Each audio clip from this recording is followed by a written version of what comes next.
today's world, many people may consider themselves conscious of the environment. We all may recycle from time to time. We may use reusable materials that don't hurt the environment. But when the question of what a carbon footprint is asked, not many people can answer. What is a carbon footprint? A word thrown around loosely by scientists, environmentalists, and the media.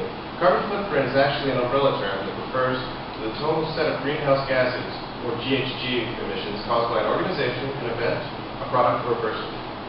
Greenhouse gases can be emitted through transport, land clearance, and production and consumption of foods, fuels, manufactured goods, materials, wood, roads, buildings, and other services. The most proven way to define a carbon footprint reduction involves examining the reduction strategies by scale. First, looking at the large scale of carbon footprint reduction, you have to take a look at the world's energy analysis and where our types of energies come from nation to nation.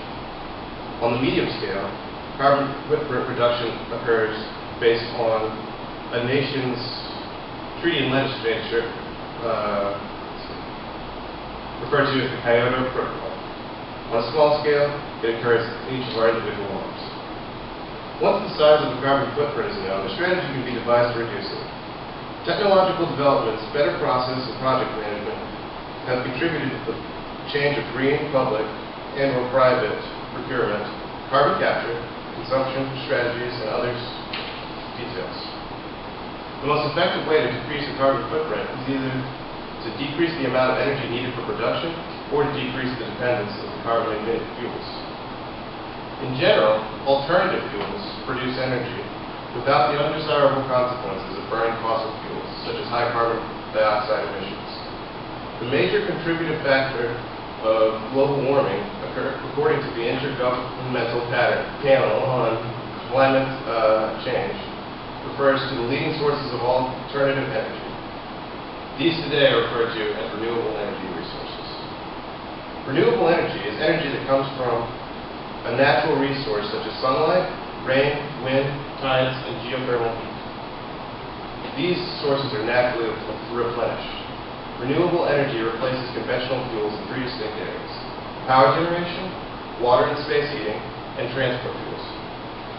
In regards to power generation, regenerable power generators are spread across many countries, and wind alone provides a significant share of electricity in some areas. In regards to heating, solar hot water heaters make an important contribution in many countries, such as China, most notably which now has 70% of its homes heated by solar hot water heaters. In Sweden as well, over 70 million households utilize solar hot water heaters as opposed to more conventional natural gas heating techniques. Transport fuels, according to the USGBC, have created a manner in using renewable biofuels and have contributed to a significant decline in oil consumption in the United States since 2006. The 93 billion liters of biofuels produced in the world displace the equivalent of a 68 billion liters of gasoline, equal to about 5% of the world gasoline production. Renewable energy, though produced from many sources and used in many different forms, often generates itself from a list of mainstream sources. These have been mass-produced and are available in many different parts of the world. As far as Kyoto Protocol goes, looking at carbon footprint reduction on a medium scale, it is a legislature that binds different nations together under the same rules for carbon trading and exchange. One fact that remains is, no matter how conservative production and energy strategies become, the nations of the world must strategize collectively to reduce carbon footprint. Carbon dioxide emissions trouble our atmosphere, and the emission of other GHGs are often associated with the burning of fossil fuels like natural gas, crude oil, and coal. The Kyoto Protocol proposes a reduction in these things. The protocol defines legally binding targets and timetables for cutting GHG emissions of industrialized countries. The legislature defines two distinct sets of protocols, which I'll elaborate on. Each nation involved has distinguished between mandatory market and voluntary market. In the mandatory market, there are three main factors to consider: the clean development mechanism, joint implementation, and emissions trading. All of these I'll elaborate on. The Clean Development Mechanism refers to the idea of emissions reduction production. These reductions are produced and then subtracted against a hypothetical baseline of global emissions.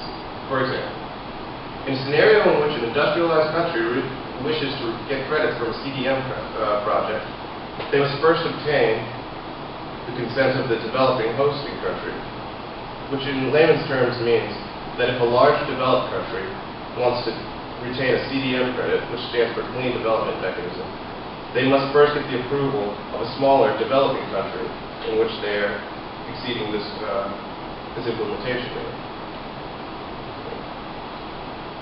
Then, using the methodologies approved by CDM Executive Board, abbreviated EP, the applicant in the industrialized country must make the case that the carbon project would not in any way affected the baseline of estimating the future emissions in the absence of that registered project. It's a little bit of a dry material, but basically what it means is that the larger country is responsible for making sure that the emissions from the smaller country would not have occurred in place of the project that they instituted. So, pretty dry and technical, but very effective as far as it goes in reducing the terms of global emissions. The next is joint implementation. It allows a country to invest in emission reduction products in any other developing country as an alternative to reducing emissions domestically. Countries can invest in greenhouse gas reductions in a developing country where reductions are cheaper, and then applying the credit to those reductions towards their commitment goal. A JI project, or joint implementation, might involve, for example, replacing a coal-fired plant with a more efficient combined heat and power plant in a smaller country where such resources are cheaper. Lastly, for the mandatory market are emission reduction units, or ERUs. ERUs represent an emission reduction equaling 1 ton of carbon dioxide. In each country's pool of assigned emission credits, known as assigned amount units, each party has predetermined an amount of units, calculated on the base of its greenhouse gas emission levels. So what that means is that each country is responsible for not going over a cap of a certain amount of emission ERUs, which again equal 1 ton of CO2. For example, America's greenhouse gas emission levels in 1990 allowed for a calculation of 200 million tons of CO2. That means that America is allowed to produce 200 million tons of carbon dioxide. So it seems a little ridiculous. But the final strategy of mandatory market regulation involves emissions trading, which will help elaborate and ensure that you understand that the ERU implementation is not as ridiculous as it sounds. Emissions trading is a market-based approach used to control pollution by providing economic incentives for achieving reductions in emissions of pollutants. A limit or cap of pollutant that can be emitted is established. The cap is sold to firms in the form of emission permits, which represent the right to emit or discharge a specific volume of the specified pollutant. So going back to our previous example, America, if they exceed their number of ERUs per year, can buy these commissioned ERUs from another country that hasn't exceeded theirs. The transfer of the aforementioned permits is referred to as trade. The buyer is paying a charge for polluting, while the seller is being rewarded for having reduced emissions. Thus, in theory, those who can reduce emissions most cheaply will do so, and achieving pollution reduction at the lowest cost of society. That was the medium scale. Moving on, it's easy to speculate on how countries across the globe can reduce emissions through trading and alternative energies. But there's a lot that you can do in your own homes as well. The mitigation of carbon footprints through development of alternative energies such as solar, wind, or reforestation represents only one way of reducing the carbon footprint.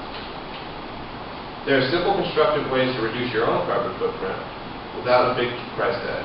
Lisa Wise, Executive Director of the Center for a New American Dream, says everyday choices and actions can make a huge difference. Buy organic and local. When possible, buy organic or fair trade. There's a better chance that food was grown in an eco-friendly way. and if it's locally grown, it didn't have to travel that far. This also goes along with those double lattes. Coffee often has a large carbon footprint because of the distance those beans had to travel to get to the United States, and how they were produced. Also, try eating at restaurants that serve locally grown produce and seasonal foods. You can also pay attention to the packaging of the products you use. When out shopping, try to go to stores or co-ops that keep packaging to a minimum. For example, you may choose to buy loose tomatoes rather than boxed or plastic wrapped tomatoes. Also, take reusable bags to the grocery store. When it comes to resources, plastic is better than paper, but a reusable cloth tote bag is better still. Finally, energy-proof your home. We're not talking about major upgrades. Just make sure all of your windows are closed properly and that the attic in your home is properly insulated. This can save you major bucks on your energy bill and also keep your heating and cooling systems properly maintained. And switch to reusable filters whenever possible. Try switching from incandescent to compact fluorescent light bulbs. Compact fluorescent light bulbs, or CFLs, use about 75% less energy than our normal light bulbs and last much longer. Compared to regular bulbs, fluorescents are more expensive, but they will eventually pay for themselves due to the lower energy costs. In conclusion, continued pursuit of alternative energy methods and responsible green trading provides the world with means of not only aiding people in sustaining their current livelihoods, but also to approach a cleaner, healthier, and more efficient existence. However, before carbon footprint reduction becomes a mainstream practice on the day-to-day level, there are a few crucial obstacles that it must overcome. First, there must be an increased understanding of how alternative energies work and why they are beneficial. Secondly, the availability of the components for these systems must increase. And lastly, the fiscal responsibility and trading strategy must be localized. Reducing CO2 emissions is not a fantasy, a long shot, or even a future development. It exists right now, and it's the single most important and powerful, as well as productive way to alter and improve our environmental livelihood for both present and future generations. Are there any questions?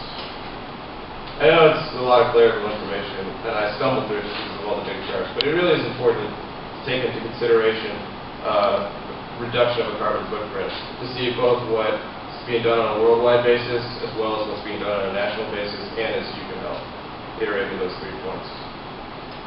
Unless there are any questions. Thank you.